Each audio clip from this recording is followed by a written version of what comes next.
A long, long time ago in the Kingdom of Ontario, there was a small town called Thunder Bay. Every year Thunder Bay has Novemburger, a contest where the best patty from around town is crowned and named Best Burger. To be the best burger was to be the most desired piece of meat in the whole of the kingdom. Each year only the prettiest of the ground beefers were allowed to compete. But in this kingdom there also lived other animals beside the beefers.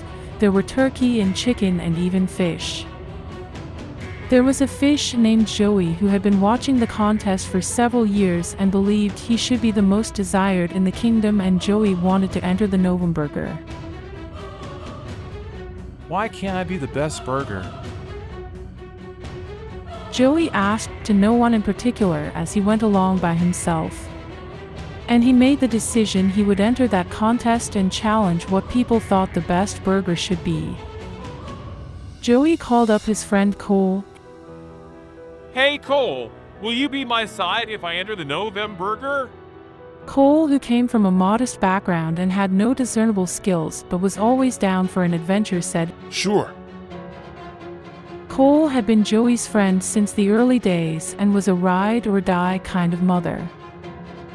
Joey and Cole met on the steps in front of the county municipal building. Joey noticed Cole was looking exceptionally green.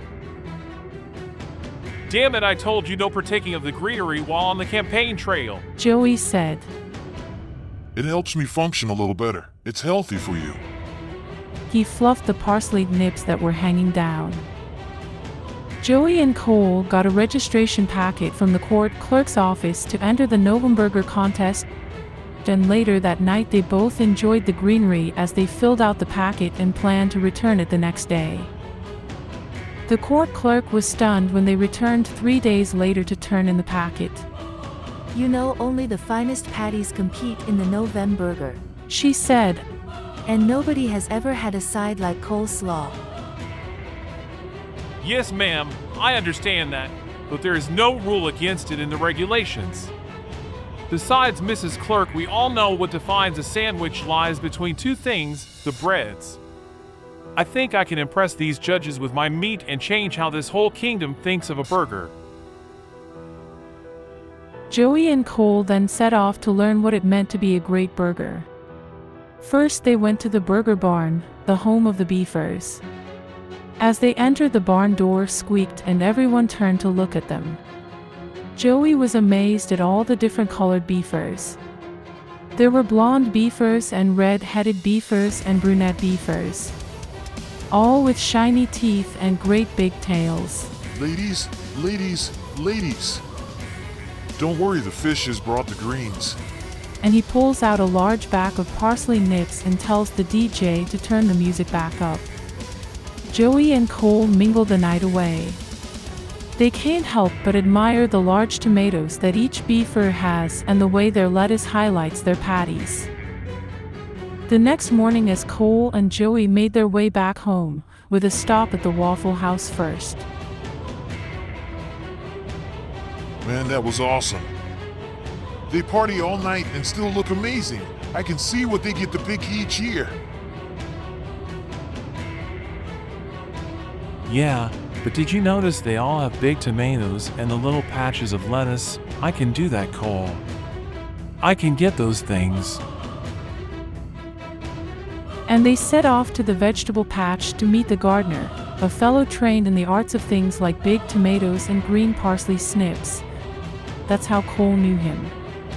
I don't know, it's a pretty big operation, said the gardener when they asked for a couple of big red tomatoes for Joey to have in the contest.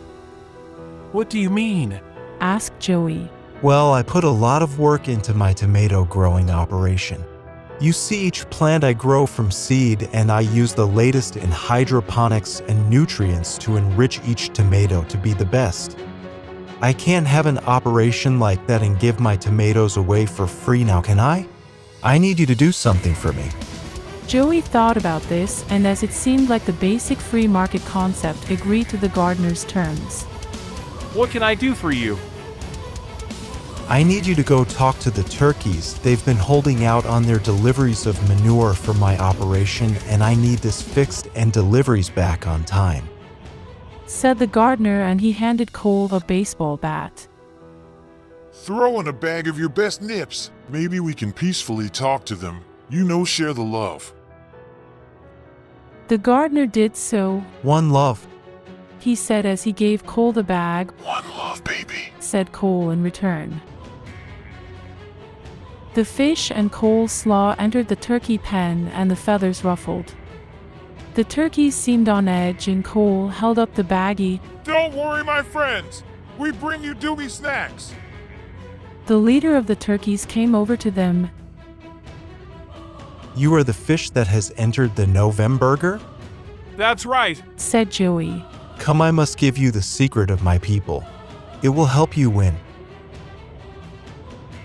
And the turkey led Joey and Cole to his teepee in the center of the village. In the middle of the room was a large vat of creamy mayo.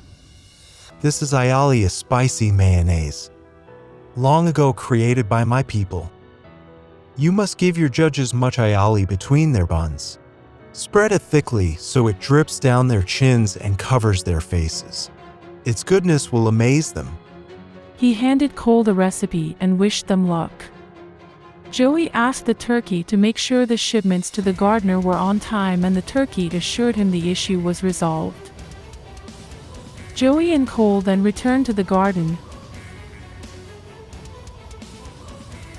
Now in possession of their tomatoes and lettuce and the secret to aioli, they set off to the bakery to get their bread. But along the way they met 3 very big pigs. "Stop right there," said the first pig. "We have orders from the municipal committee chairman to stop you from entering his contest." He doesn't want some weirdo like you changing the Novemburger, said the second pig. He says it's for beefers only, said the third pig. As the 3 very big pigs started to come towards Joey and Cole, the fish and slaw were afraid and shaking. But wait! Wasn't the best burger last year a bacon cheeseburger? if the municipal committee chairman says the Novemburger is for beefers only, then he is exploiting your people without even giving credit for their contribution, said Joey. This made the pigs stop and think. He's right, said the first pig. Exploitation without compensation or recognition is wrong, said the second pig. And his carbon tax is stupid, said the third pig. And the 3 very big pigs then escorted Joey and Cole on their journey to the bakery. When the 3 pigs, fish and coleslaw came into the bakery, the baker looked up, her face lit up. You are the fish that is entering the Novemburger, she exclaimed. I am so happy to see you, but I'm afraid I cannot help you right now. For you see, I have no wheat to make bread. The farmer has been withholding since I have refused his advances toward marriage. He is an abysmal man, and I'm afraid he is going to force me to marry him or starve. Joey found this distressing and assured her that they would go and have a word with the farmer to help resolve this issue. Joey then stepped out front with the 3 very big pigs and discussed the plan with them. They then set off towards the farm. As Joey and Cole approached the farm, the farmer drove up from his field on his big green tractor. I know you. He You're said. that stupid fish that entered the Novemburger. Well, let me tell you that burgers means meat, and meat means beefer. And with a hard glance towards Cole, And fries are the only side that means anything. Do you know what this means? Joey asked, and he clucked twice with his tongue. What? It means good night. And before the farmer could turn, the 3 very big pigs charged the farmer from behind and with very large clubbing blows brought down upon him a furious vengeance. You boys sure you want to run a farm? Joey asked the 3 very big, very blood-soaked pigs. yeah, it'll be fun. Said the first pig. Yeah, Said the second pig, somewhat out of breath. We'll make sure that the baker gets her shipments on time, and I believe with a sound financial planning and with significant networking improvement, we can make a viable economic entity here, said the third pig. With that, Joey and Cole returned to the baker with the wheat for their bread and left the pigs to run the farm. I think George Orwell wrote a book about it. The baker was so happy that she had her wheat shipments back on track and didn't have to marry the vile farmer that she agreed to make special brioche buns for Joey. He thanked her, and with his bread, tomatoes, lettuce, and aioli, he was ready to enter the Novemburger. Joey and Cole returned to the county municipal building, and on the stairs with a group of guard dogs stood the municipal committee chairman. You will not pass. You will not enter my contest, he said with a smirk. And just as Joey and Cole looked like they were defeated, a rumble was heard, and then a tomato was thrown.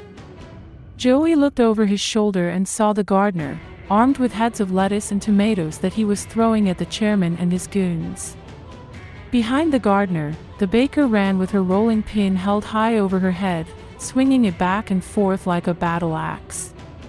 From the left and right flanks came the three very big pigs, and they hit the guard dogs with such force they went flying in all directions.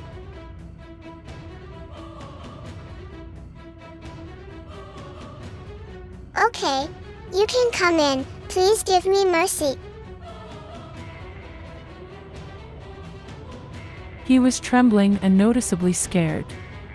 He was now standing in a puddle, but it had not rained since the fight started. And he slunk to the side and let them pass. Joey the fish dressed himself up with bright red tomatoes, and he shaved down his lettuce so it gave a sleek airstrip landing kind of look. He smothered his buns in aioli like the turkey chief had told him, and as he looked around at the 28 other competitors that were assembled for this year's contest, he felt good about himself. And at the end of the day, Joey the fish and his side coleslaw came in third in the Novemburger. The judges thought coleslaw was a pretty bad side for a burger, Joey said as they walked home. Maybe next year I'll get some fries. like a threesome. Cole asked. We'll see.